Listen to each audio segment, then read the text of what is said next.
Hello అండి. ఏంటి ఈమె ఇవన్నీ చూపిస్తుంది, దీనికి ఏమైనా పిచ్చి ఏమైనా పట్టేసిందా ఏంటి అని అనుకుంటున్నారా? పిచ్చి అయితే అస్సలు పట్టలేదు. లాస్ట్ వీడియోలో చెప్పాను మా మమ్మీ ఏ జుగాడు ప్యాక్ చేసింది అమావాస్య పూజకేనైతే. ఏం లేదండి, పసుపు కొమ్ములు అయితే ఒక 5 to 6 కేజెస్ అయితే ప్యాక్ చేసింది. దాని తర్వాత పూజకైతే బెల్లమును ఏమంటున్నారు అది మూంగ్ దాల్కి ఏమంటున్నారండి పెసలు పెసలు అయితే ప్యాక్ చేసి ఎవ్రీ ఇయర్ ఒక మంచి శారీ అయితే కొనాలి ఈ పూజకి. ఆడపిల్లకి చీర బొట్టు గాజులు అత్తరు కోను ఇంకా పౌడర్స్ను ఇవన్నీ ఇస్తారు, కానీ నేను ఇవన్నీ కూడా గోవలో వేసుకున్నాను అనమాట గ్రాసరీలో. అవి అక్కడికి వెళ్ళాక చూపిస్తాను. ఇంకా పూజ సెట్స్ అనమాట అవి, బ్లాక్ గాజులు ఇవన్నీ అయితే ఉంటాయి. ఇంకా కొబ్బరికాయలు, ఖర్జూరం పళ్ళు, పనసపండు, మామిడి పళ్ళు ఒక 5 to 6 కేజెస్.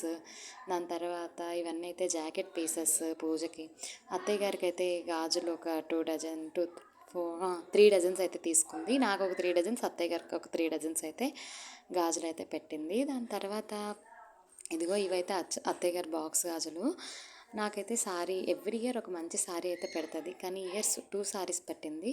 నేనైతే ఇక్కడికి 1 తీసుకొచ్చాను, ఇంకో శారీ నేను మీకు చూపిస్తాను. దాని తర్వాత అయితే మెయిన్గా అయితే దాని నెక్స్ట్ డే ఏమయ్యాయంటే పచ్చి మామిడికాయలు, ఏమంటున్నారు తాటిపళ్ళు, ఈతపళ్ళు ఇవన్నీ అయితే తీసుకొచ్చారు. ఇంతేనండి జోగాడు పూజకు కావాల్సింది. పూజ ఎలా అవుద్దనేది నెక్స్ట్ వీడియోలో చెప్తాను. Bye bye.